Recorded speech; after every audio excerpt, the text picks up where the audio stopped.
Although as Minister of National Defense, I had sighting reports of UFOs.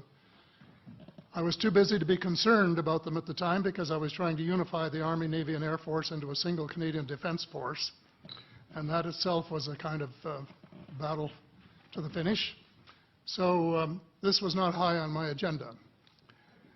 But about 10 years ago, I started getting interested due to a young man from Ottawa sending me material on the subject. I told him I was too busy to read it, but he had confidence that someday I would. It took me a while to get around to reading it, but I took it for my summer reading in 2005 and was really impressed with what was contained in it. And what I thought to myself is there are huge issues here, huge issues. And the American people and the people of the world have a right to know what's going on because they're part of it. It's not just an isolated thing. I accept the invitation of Victor Vigiani, who's over here somewhere, and his cohort, Mike Bird, to speak to a symposium at the University of Toronto. And I said, UFOs are as real as the airplanes flying overhead. That gave me the dubious distinction of being the first person of cabinet rank in the G8 group of countries to say so unequivocally.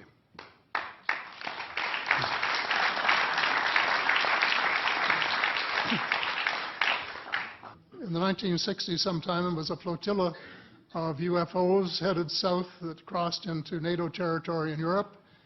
And the Commander-in-Chief of the Supreme Allied Headquarters in Europe was naturally very shaken.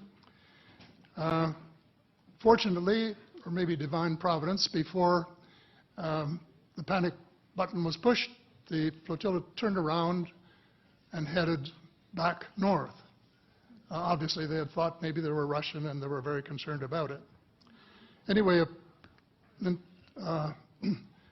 investigation was launched into this whole subject, and a document was prepared which concluded that at least 4 species had been visiting Earth for thousands of years. And this is my own view at this stage as well. So, except for that, there are just a couple of things that we've talked about that I'd like to refer to. And one was that we were referring to them as they until this morning when Linda Moulton Howe, I think she was the first one, actually named 3 different species. I don't think we can any more refer to them as they because they're not an amorphous mass. They are different species and consequently may have different agendas. I don't think we can say that they all have the same agenda any more than we could say that the United States, China, and Russia had the same agenda. Our real interests may be very similar, but as of now, our perceived interests are still quite far apart. One more observation before I begin what I want to say, and that is that we spent quite a bit of time talking about the 66-year-old cadavers. And I was glad to have Linda this morning finally say that there are live ETs on Earth at this present time, and at least 2 of them probably working with the United States government. The other species that I learned about not too long ago was called the tall whites. And this is when Paula Harris broke the story just a few years ago.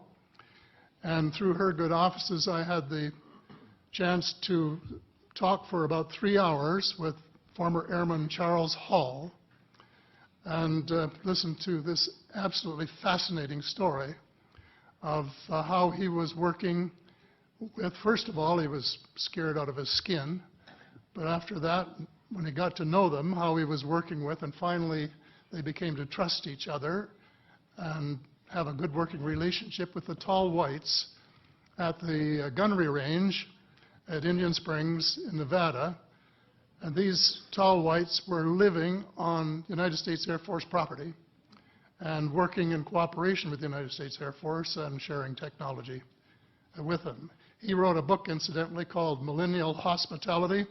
There are 4 different versions, but Paula says that Millennial Hospitality number 2 is the best. I think that's the one I read, and it's a very interesting read if you want to sort of get inside the problem of what it's like to bump into these people floating across the terrain in the desert.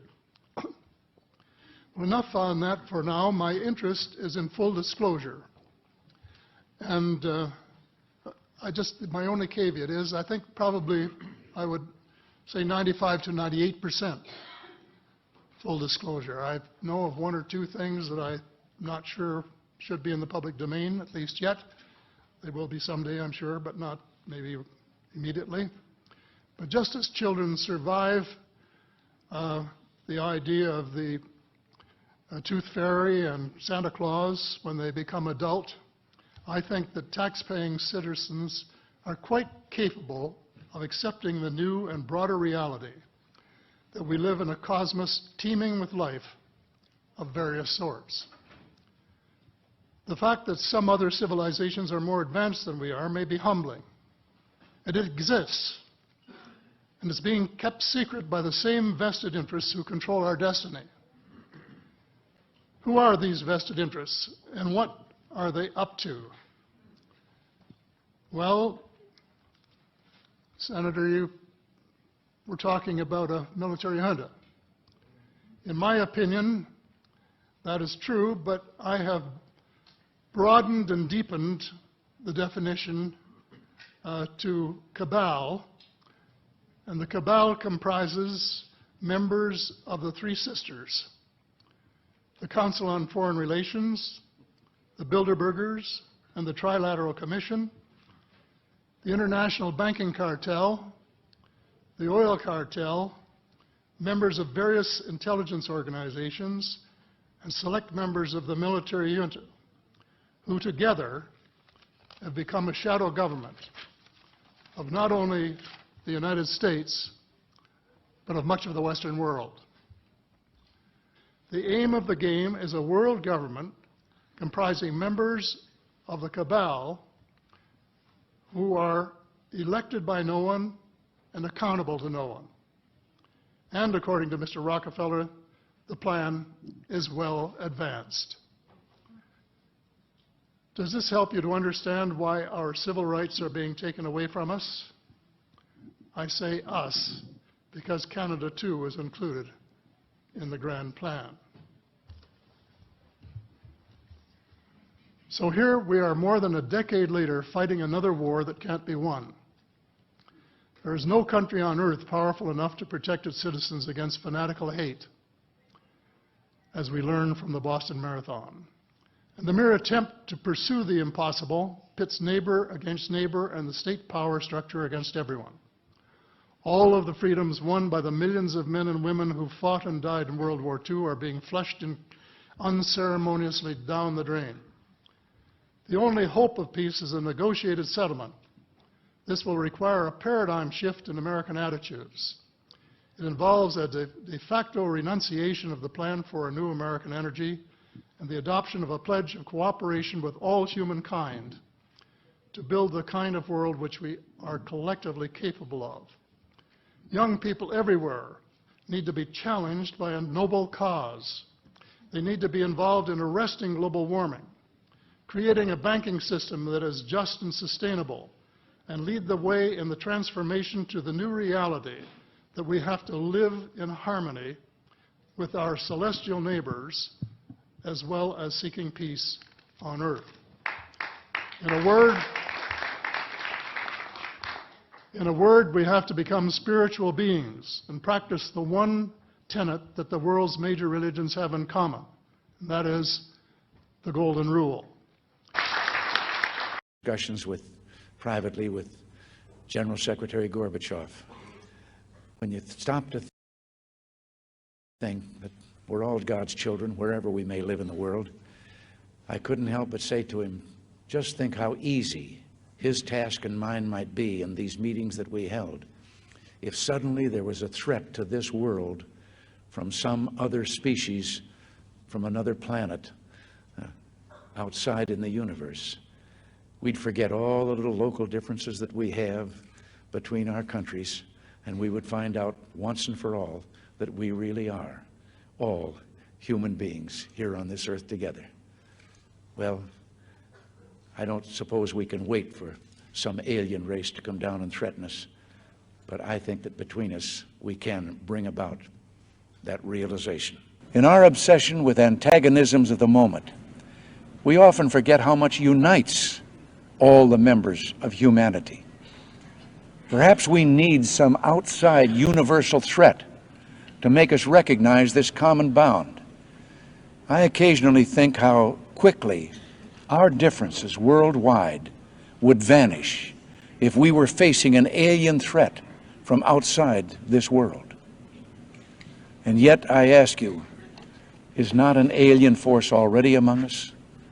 What could be more alien to the universal aspirations of our peoples than war and the threat of war? I think maybe I'd answer it this way. I keep, in my frustration sometimes, you know, actually, if you count some of the things going on in smaller countries and all, there have been about 114 wars since World War II.